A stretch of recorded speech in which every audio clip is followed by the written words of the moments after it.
Hey, that was another fun one. We are now one-fourth through the season, and we got an announcement.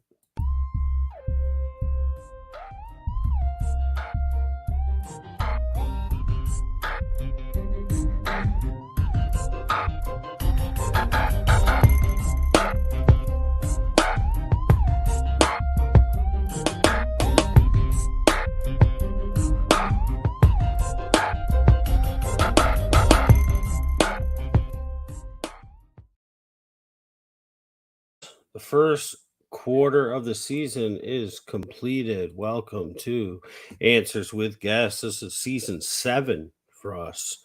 It's flying by. We are a quarter of the way through, just about week 4.5. Answers with Guests, halftime adjustments. We are the Fantasy Football's inside scoop from outside the box.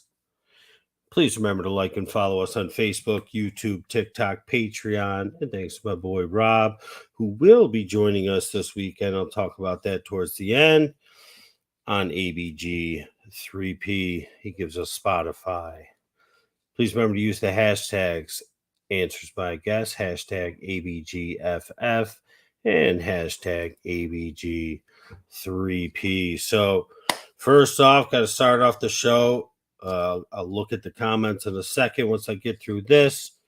Thank you to Craig Vandermark. He has just subscribed to our Patreon. It's another Patreon subscriber. We're starting to rack up a couple here and there. It's very nice to see. Thank you so very much. Gets us maybe a cup of coffee. We're just letting it sit in there. Maybe one day we could buy a Porsche. A little bit. We love it. It means a lot to us. Craig, you have no idea. And the rest of the Patreon subscribers, it means a lot. We're just here to try and help people. It's what we do. Inside scoop from outside the box, giving you basically a different take rather than what everybody else is spewing. And that's pretty much what we do. And it's not like on purpose, it's just the way that we see things and the feelings we get. So if you're joining us for the first time, might be a little unorthodox. But so what we've been doing with Answers with Guests, I've been doing my little baby PowerPoint, and we'll get that up on the stage here. So week 4, this is what we're going to be talking about. There's a couple of things. We did not do ABG3P last week because Rob wasn't here. I didn't want to make up my own.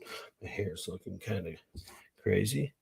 But we will be doing it again this week. So it's something you look forward to if you like doing prop bets, or sometimes there might be 2 guys in there. If I feel a little better about one, that sort of answers your question right there for you. Here's a clip of the week. Saw this online. That's Mr. A. Chan. Look at those Denver defenders just laying on the ground. The Miami teammates just sort of standing around, one guy in the background. I mean, this is just, he's just making people look silly out there. And I love it because he was a 5 guy for your eye way back when. He was the very first 5 guy for your eye we did. He was number 4 on the list when we did the AFC East. But now he's one of everybody's favorites. This was pretty cool. I'm sure a lot of you seen this by now. I'm a big fan of Mr. Zach. It's just cool to see that he is the first person to ever outplay Patrick Mahomes in a game. And he looked really good. They finally let him throw the ball. It was very nice to see. Allen Lazard, I think, was the MVP of that game. If not, Zach Wilson. Yeah, I call him Zach. Lazard made a couple big, huge plays, and that's nice to see as a former Packer, and I'm a Packer fan. And last but not least, those Giants, they stink. These people got memeified. I remember watching live. I was like, oh, I wonder if they know they're on TV. They're going to be all over the place now. It'll be interesting to see what some Photoshop people can do with this guy's Rey Mysterio mask and maybe some thought bubbles or whatnot going on there. But let's get into, they didn't look good, but who did look good? Let's get into the top 10 so we can get this show rolling. My big calls for the week was Jacksonville wins, Buffalo wins, Tennessee wins, Minnesota wins. I was telling people if you're a betting person, you should take them. They were all relatively low. Minnesota was the biggest. Some money to be made there. It's one of the things that we talk about. We're not about, but we talk about it. Those are some good ones there. I mean, some people might say, yeah, it was obvious. Well, a lot of people were on Atlanta. Tons of people were on Miami. Cincy coming off a win, Tennessee coming off a loss. Minnesota lost, Jacksonville got killed. This is the NFL in a microcosm, in a capsule, in a tidbit. It's any given Sunday, not to be cliche, but that's how it goes. And we're going to see it a little bit more and more. A fourth, 25%, just about a little under. Through the season, we're starting to know some things. Trends are going to become normal, and things that weren't, like traps, I guess, things that were sort of fake. We'll forget all about them. But we're going to see some more of these flip-flops.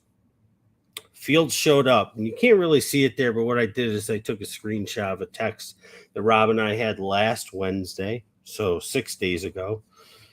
And I'm getting old, but he says, also, FYI, and you can quote me, Fields' breakout game is this week against Denver. Many people benching him, but I think he's a top 5 QB. It worked. I mean, a lot of people felt that way, and you can see what I said. Yeah, I have to give him one more week. I mean, if it wasn't Denver, I might have made a switch.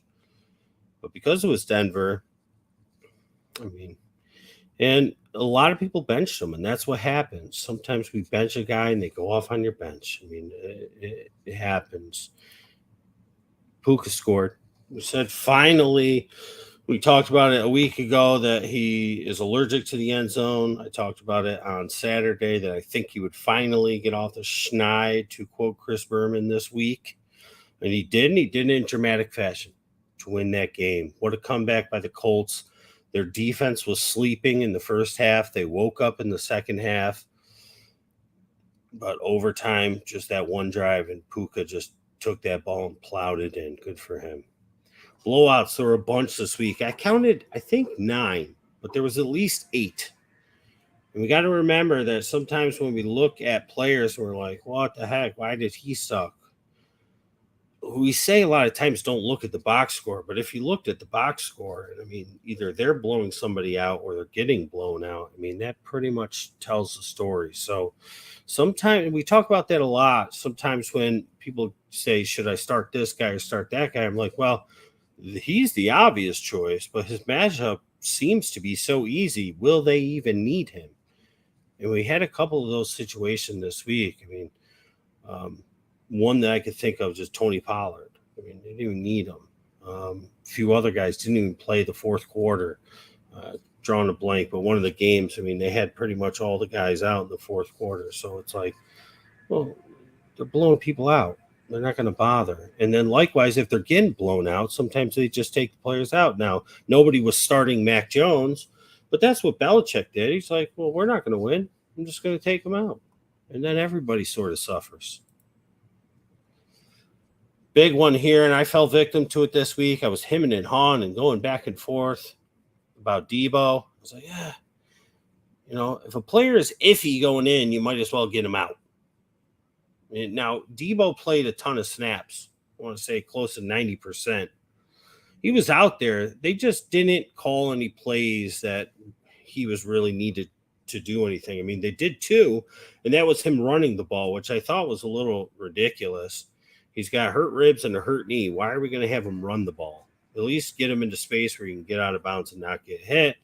But there wasn't the game plan. Then also you had CMC just killing people, so you didn't even really need him. But Ayuk did do good, but Kittle and Debo fell victims here. And then Derek Carr, not too many people were probably starting him, but he couldn't throw.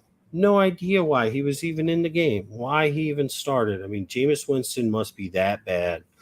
But I started Debo. I was like, I was a huge underdog, but I had a good feeling that I was going to sneak one out, and I ended up sneaking it out. But I said, all I need is 6 from Debo, I think.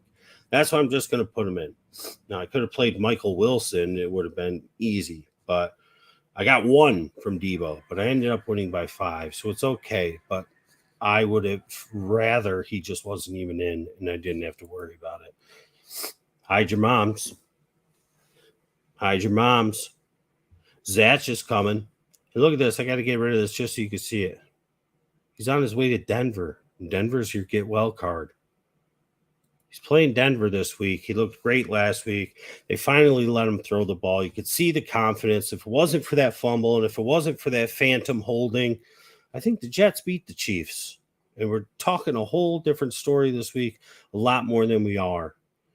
Hopefully this continues. I'm rooting for the kid. I might be in a very small party that is rooting for the kid, but I am, and he's got Denver. And if he puts together a solid game, people are going to start talking about picking him up. So if he might need a QB, maybe he got Justin Herbert, I would, depending on the waiver wire, I would pick him up this week and play him on a Tuesday. Put him in, play him against Denver, ride the hot hand. He's hot, he's feeling it.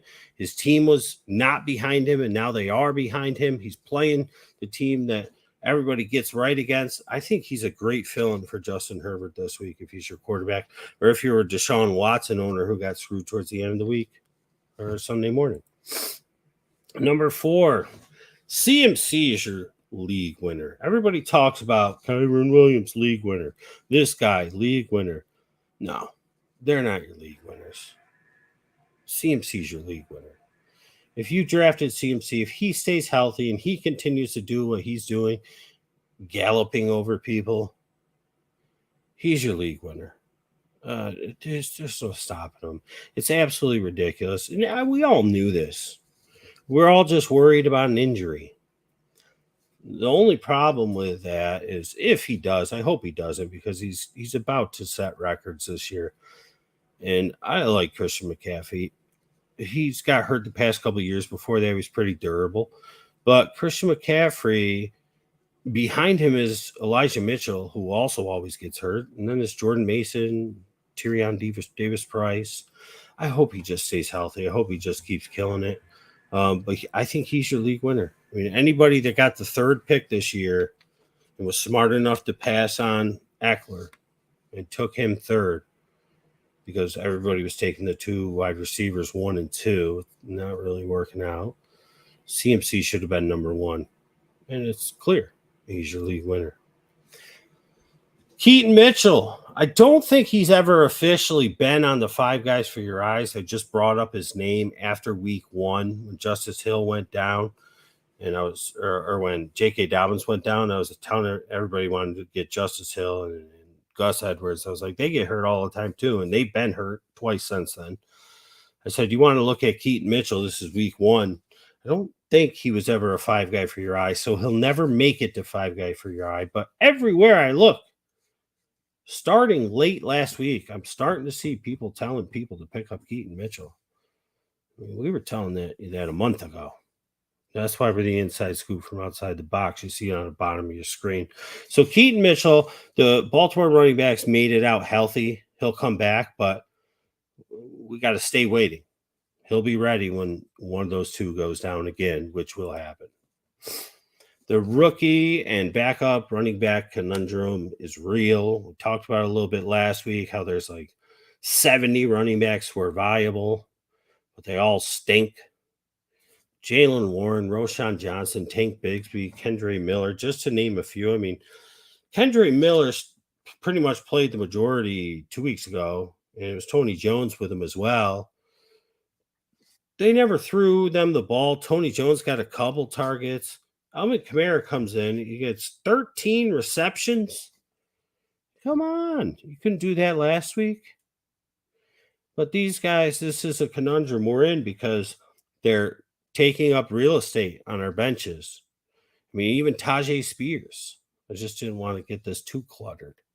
But there's a bunch of them. And people are going to bring up other names like Ronnie Rivers this week. I'm sure somebody's probably already asked a question about him. And it's just like, yes, but no. But yeah, because you kind of have to, because they all kind of stink.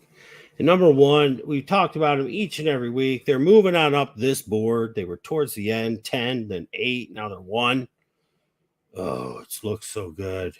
And those of you that have been with us for seasons know that I'm a closet Texans fan. I have been for a very long time, all the way back to the beginning. We're talking Andre Johnson. Loved him. Loved him at Miami, too, the Hurricanes. So I am loving seeing this. And I got to tell you, they got a sneaky good defense, a sneaky good kicker, because the offense is not so sneaky anymore.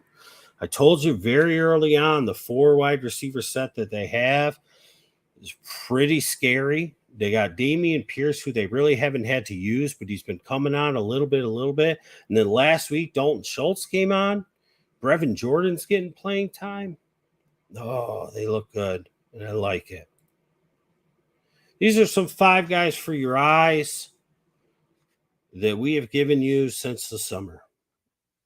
And a lot of them, I know Nico Collins is on there twice, pardon me, but he's been twice as nice, so why not? Whatever. But look at that name at the top, Jaleel McLaughlin. Everybody talked about him. I gave you his name so long ago, over a month ago. Now, Javonte is going to be okay, but still, he had a week. And this is what this list is. People that had a good week that I had mentioned in the 5 guys for your eyes. Now, there are some household names there. And when I give you the 5 for this week, there's some household names there. But I'm trying, and it's tough because you can only go so deep as the season gets going. I could pull some out from looking at some stuff. But sometimes I just got to grab a guy that you might know, but nobody's looking at. So here we go. Let me get rid of this. Number 5, there he is, Wan'Dale. Wan'Dale Robinson last week was his first week playing, not last night, last week, week 3, and looked really good. And I had a really good feeling going into last night's game. I said, I'm going to take the over receptions prop. It was set at 2.5. He had that, I think, at halftime. He was the most targeted, had the most receptions.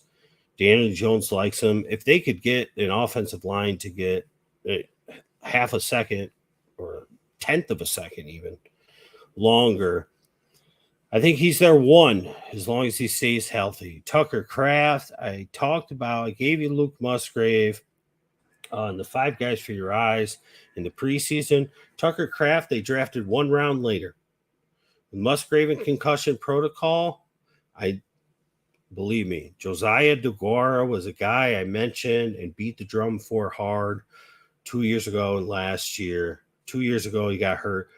So going into last year, never really did anything, did some stuff this game. But I think Tucker Kraft is going to be somebody that's going to pop for the Packers because Love likes to throw to that tight end. And he's a really solid tight end coming out of college. Maybe not Musgrave, but he's really good. Alan Lazard talked about in the show. I think that Zach likes throwing him the ball. And, Wilson's their number 1, but the best thing behind the number 1 is the number 2. And I know he's on waiver wires. Number 2, Colts defense. I decided to put him on there because I talked about them, that they've been sneaky good, and they sucked in the first half on Sunday. They were really good in the second half on Sunday.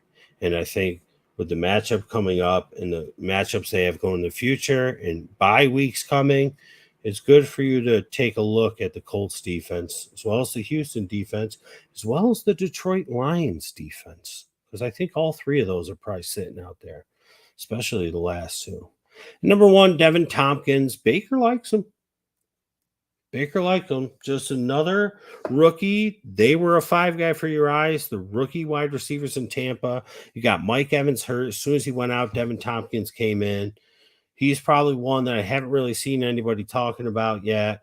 He's my number 1 5 guy for your eyes this week if you're looking for a wide receiver, because most people probably already picked up Trey Palmer, had Trey Palmer on this list before, had them all essentially with the Bucs rookie wide receivers, but he is who I'd be looking at. So I think it's time we can get in the comments. I'm not really sure what this is. Questions from the group. Perfect. Well, let's see here. Can't listen, but it'll definitely catch on Spotify. All right. Thank you. Craig, thank you. New Patreon subscriber. We love it. Thank you. Appreciate it so much. Let me have a swig. That's tough. It's tough because who do I prefer right now? I think it's obvious, Mr. Wilson.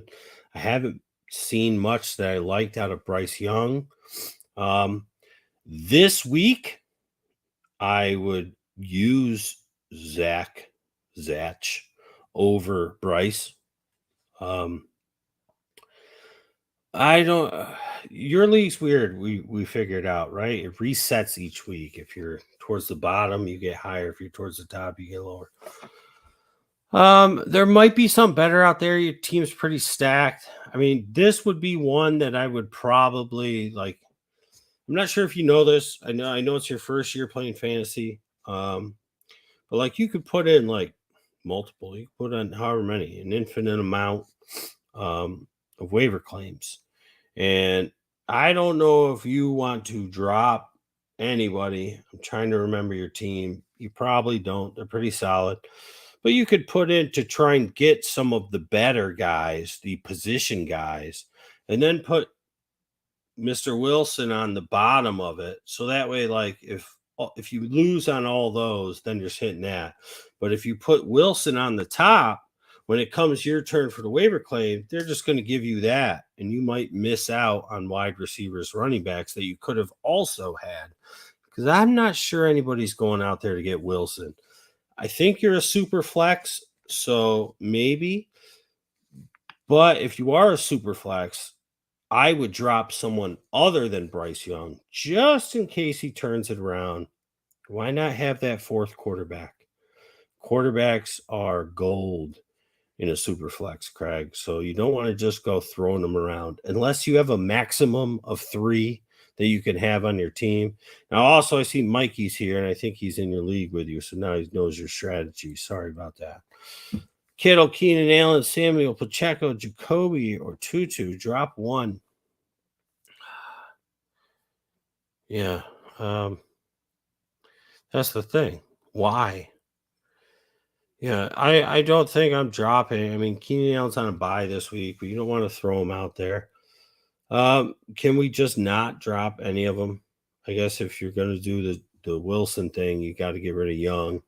If you have a 3 QB max, that's your only choice. But either way, I mean, Jacoby Myers would be the only one that I'd be okay on that list getting rid of, even with Kupp coming back.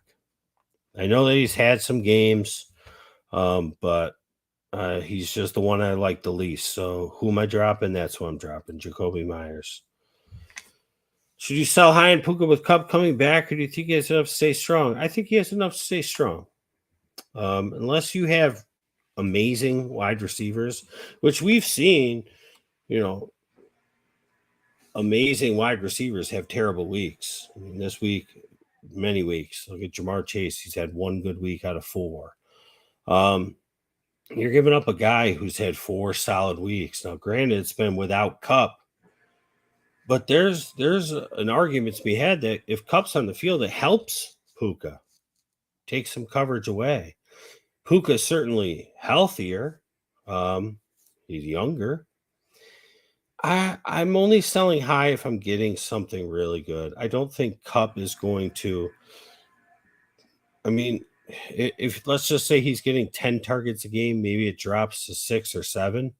But if he does what he's been doing with those 6 or 7, I mean, he could still go 80 plus. And now he's broken. He's popped his end zone cherry. That could start to be a waterfall, just so to speak. Oh, good. You changed the waiver wire so it doesn't reset. Okay. Is Palmer enough to hold through the buy, or should I take the risk and pick him on for waivers after the buy? I think they're going to get Quentin Johnson more involved, to be honest, throughout this bye week. I think it's good that they had the early bye week with Mike Williams going out for the season last week. They gave him a few more snaps last week. It was the Palmer and Allen show, but you get the rookie much more acclimated into a starting role through the bye week. And I think as the season progresses, he starts to become more and more involved.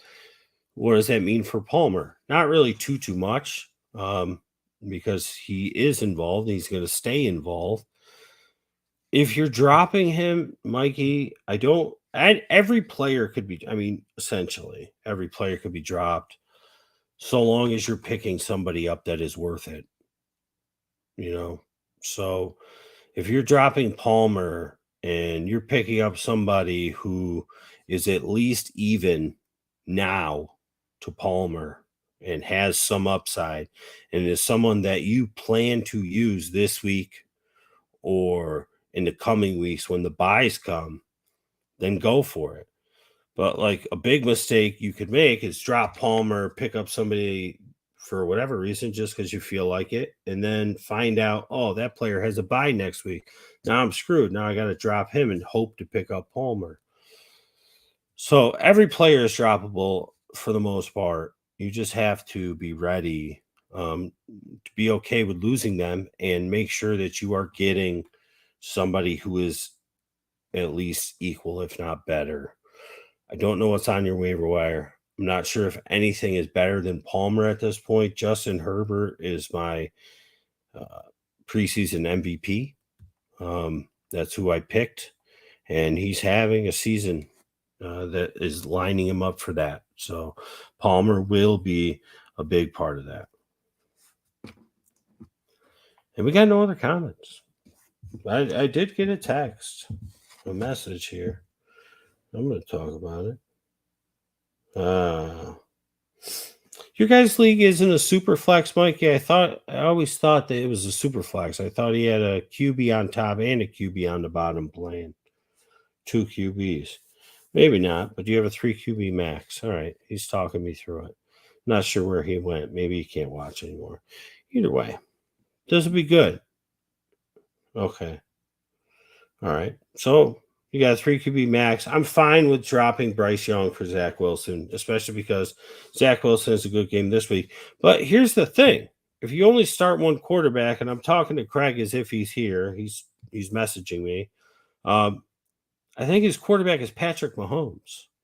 I haven't looked at even who they're playing. I'll just look for sake of looking. They're playing the Vikings. You're not sitting Mahomes for Wilson. And Craig, if you're still listening, here's what you need to do. All right. Here's what you need to do.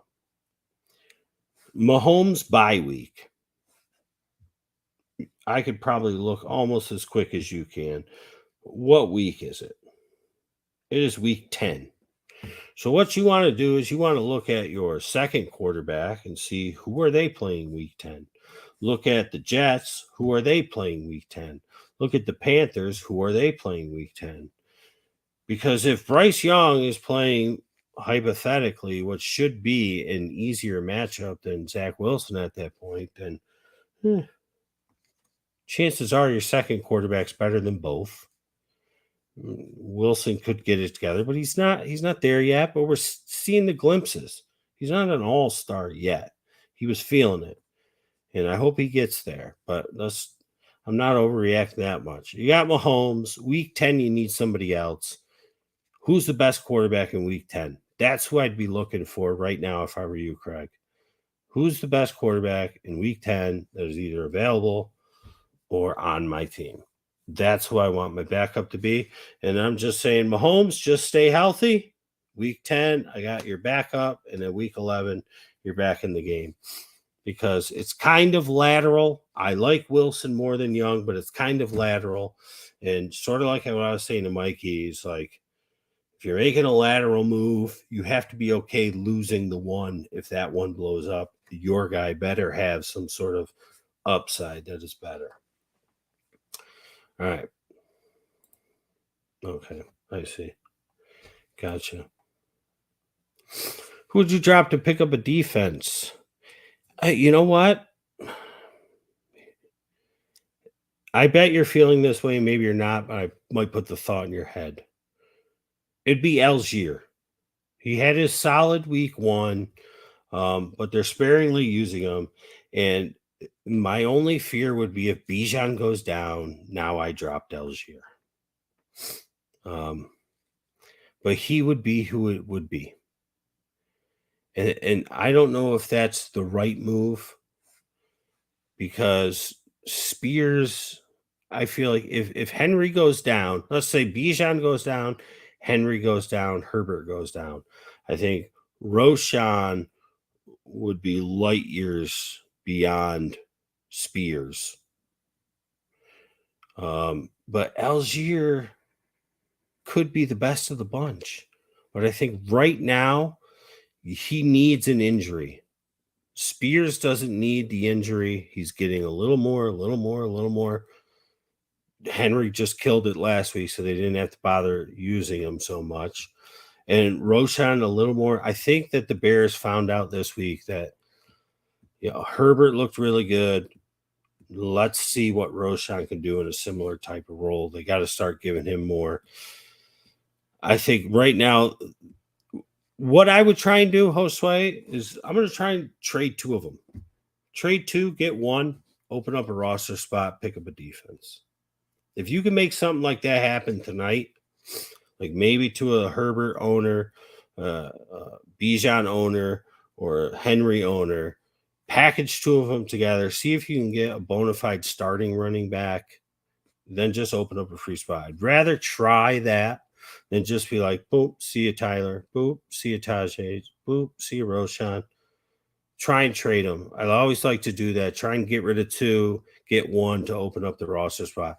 Rarely works, but if you find the guy who needs a little bit of depth and has one of those starters, he might go for it. Try it. I'm already dropping Steelers difference. All right. Okay. So you're getting Jaleel. So that's going to help. Yeah. I mean, it's fine. That's your last case. Try to make a trade. If not, it is what it is. Okay, good. 6 points is the way it should be. I'm not a big fan of the 4-point passing. It's not 4 points anywhere. Anywhere. Shouldn't be. Stafford's your second. Oh, boy, you got a week 10 bye as well. Okay. So look at who the Jets play week 10. Look at who the Panthers play week 10. I mean, you want me to do it for you? I'll do it for you. Nobody else is here. It's early. We're almost done. Let's go. Week 10. Let me get in my crystal ball. Panthers play the Bears. Hey, Bryce Young. He could be good by then. And the Jets play the Raiders. Another night game. Zach likes the night game. Oh, both on the road. I don't know. That's tough, man. That's a coin flip. You have to trust Wilson's trajectory. If you like it, do it. I mean, I'm biased. It's tough because I like him. I don't dislike Bryce Young, but he's just looked terrible. I would do it. I don't know if I would waste my number one, but your team is so stacked, so you might as well. Your team's stacked. Might as well do it. Why not? If you like it, I like it. Anybody else? Anybody else?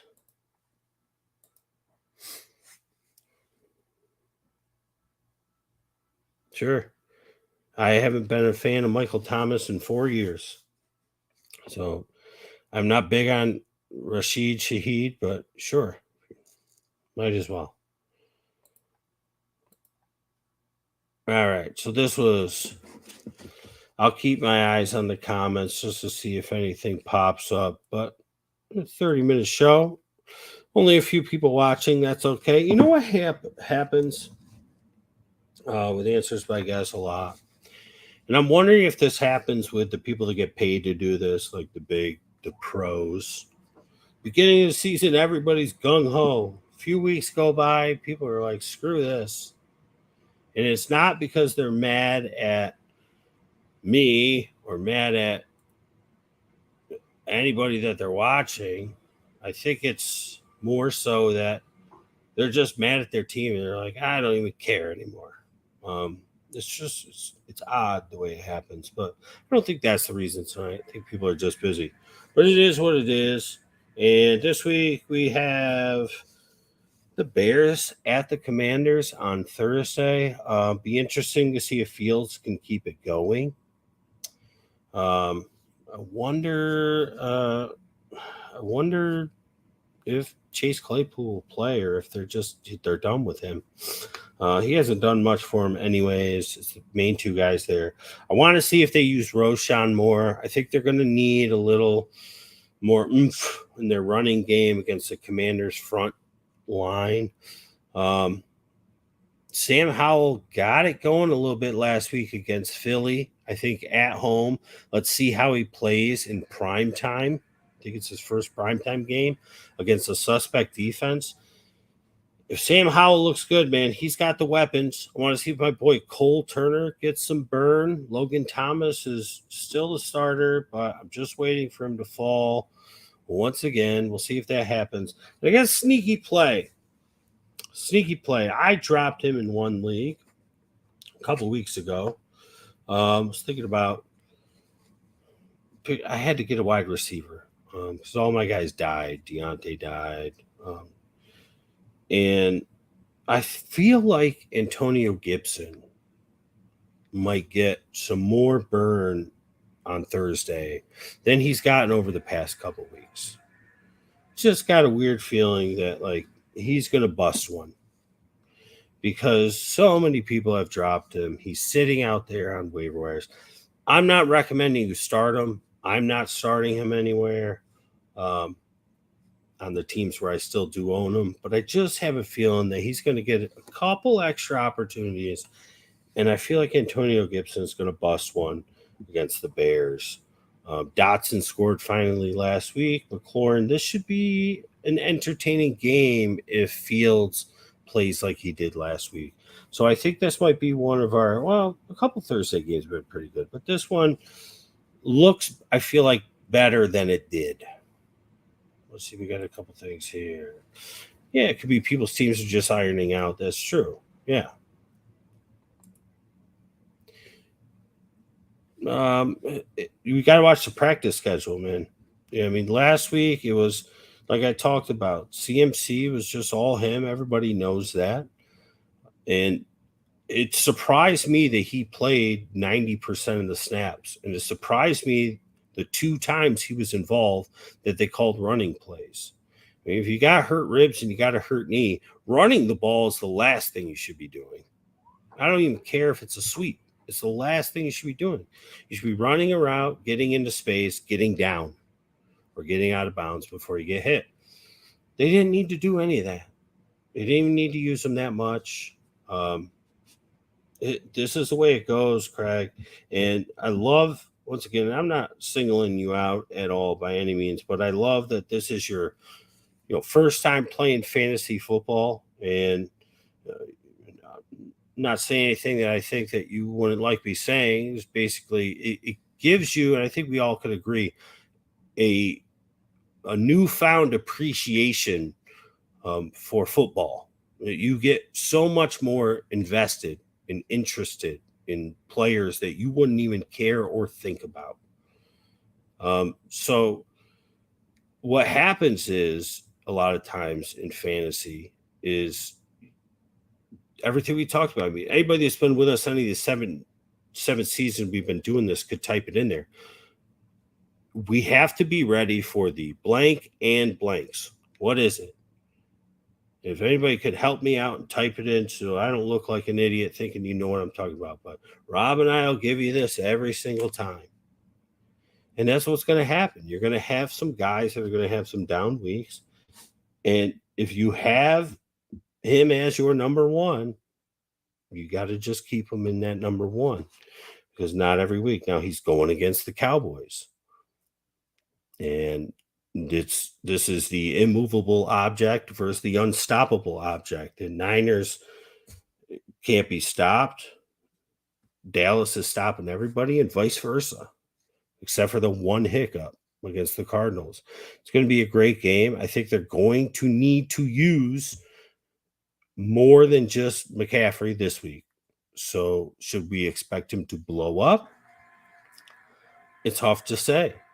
On a Tuesday night, Craig, I'm not sure because they're going to need all hands on deck. We got to see if Juwan Jennings is going to play. Ayuk and Kittle are there as well. So will he do better than he did last week? I'm sure. But let's watch the practice schedule. Join us on perfect segue Friday night this week, everybody. ABG 3P will be on Friday night, not Saturday night, because Rob has something he needs to do on Saturday. So we'll be live Friday night. And we'll see how we feel. You got a question about Debo, you can ask it then. Would you start Fields and DJ Moore or CJ Stroud? Are you starting Moore either way? Because that's one of the most important questions. I mean, you could try for that stack with Fields and Moore for the combo, for the double BB banger. But Fields could also run it. Roshan could get going. We'll see against the tough Washington rush defense.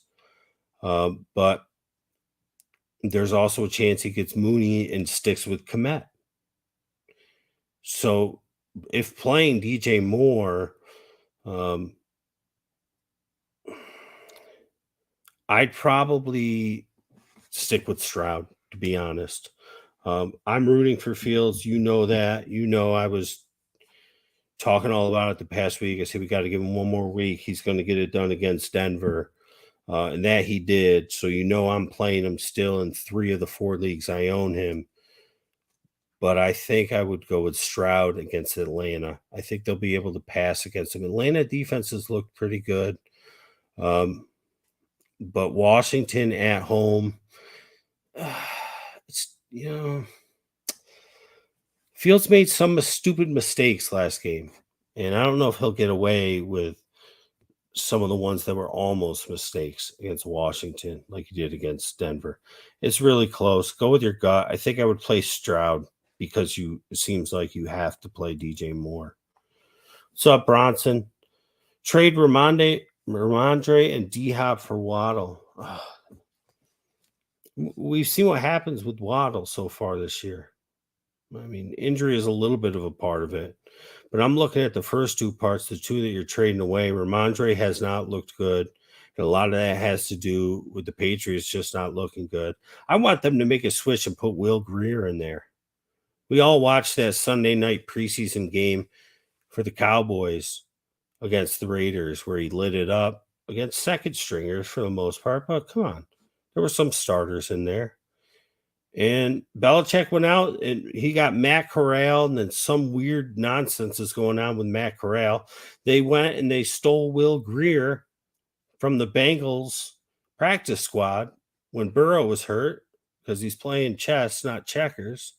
I want to see him get in the game. And I'm wondering if he was suited up and ready to go if they would have put him in instead of Bailey Zappi last week. So I hope Will Grier gets a shot because I feel like he could give them a shot and give Ramondre a shot at doing something. So here's the thing, Bronson, if you're still with us, I'm only doing this trade, getting rid of 2 for 1. If I have pretty decent running backs, Ramondre will have good games.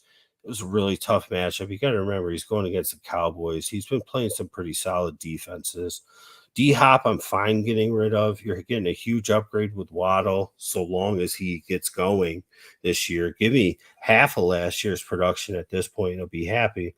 But if you have good running backs, then I'm okay getting rid of Ramondre to get that wide receiver upgrade. Or if the waiver wire has something tasty out there, something usable, and it's got to be bottom line like a Jalen Warren or Roshan Johnson or Tajay Spears, like those conundrum rookie backup running backs we were talking about earlier.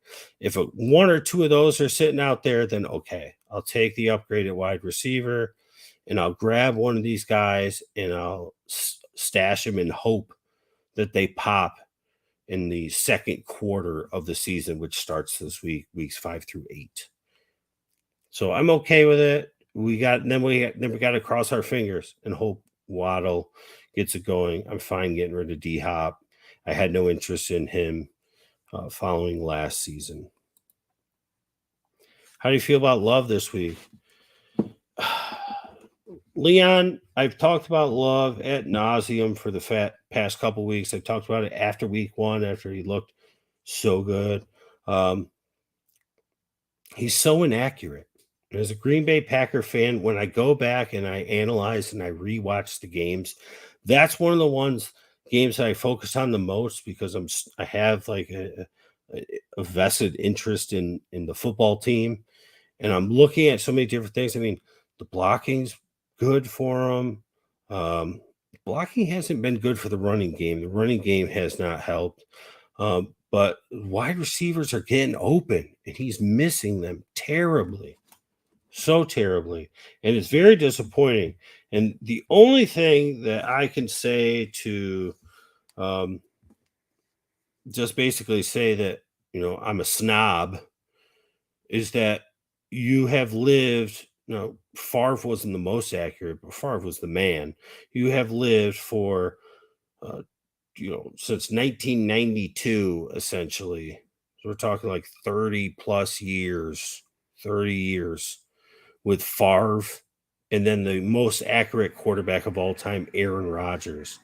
So now you're watching him and you got high expectations, but when he's missing guys who are wide open, no one around him, and he's missing them high and he's missing them low, that's when I start to have an issue. But this game is going to be his first Monday night football game, and he's going against the Raiders. So I think that's an okay play, especially if nothing else is out there. You at least gives you a shot at Monday Night Magic if you need a little bit of a comeback. Yeah, they're on the road, but the Vegas defense is rather soft, and if he can get 50% more accurate than he has been, so he's got to get to, let's say, 65% accuracy, which is not great. 70%. I think he'll have a good game. And Aaron Jones is going to be another week healthier. So that should help them as well. So on a Tuesday, Leon, I like Love this week to fill in for Herbert. The matchup's good. Monday Night Magic. We just got to hope he's accurate. That's all. And you agreed with me. Yes. If you could trade Mostert and Gabe Davis for Achane, would that be a smart move? I don't think much. I think Wilson, I mean, he likes Wilson from his days in San Francisco. We talked about that when he traded for him last year. We're like, this is his buddy. This was his rushing system. He's got to get him in. He did the same exact thing with Mostert, getting him over there. Mostert's made of glass. Jeff Wilson's made of glass. I think you're giving away too much. I think you could get more, to be honest.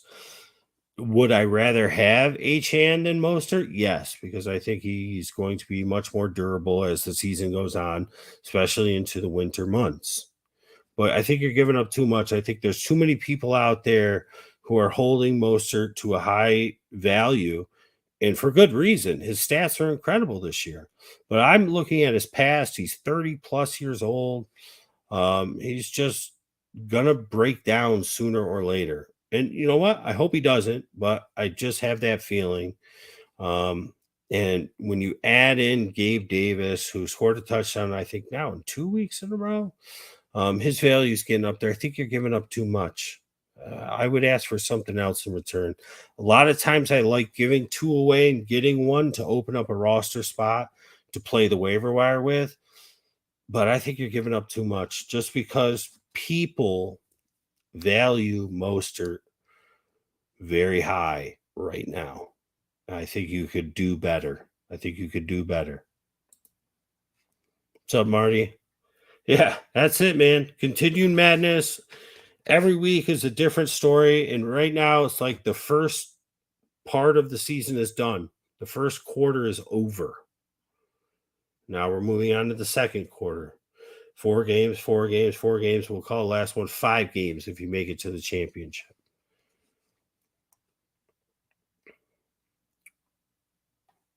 Sorry.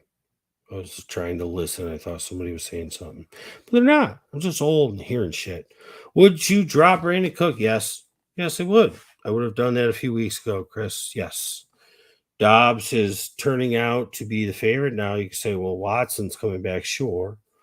Jaden Reed's been looking good. Each game he's looking a little better. I said after week 1, I said he reminds me of back in whatever year it was, 10 years ago, however long ago it was, when Devontae Adams first started. He reminds me so much of him.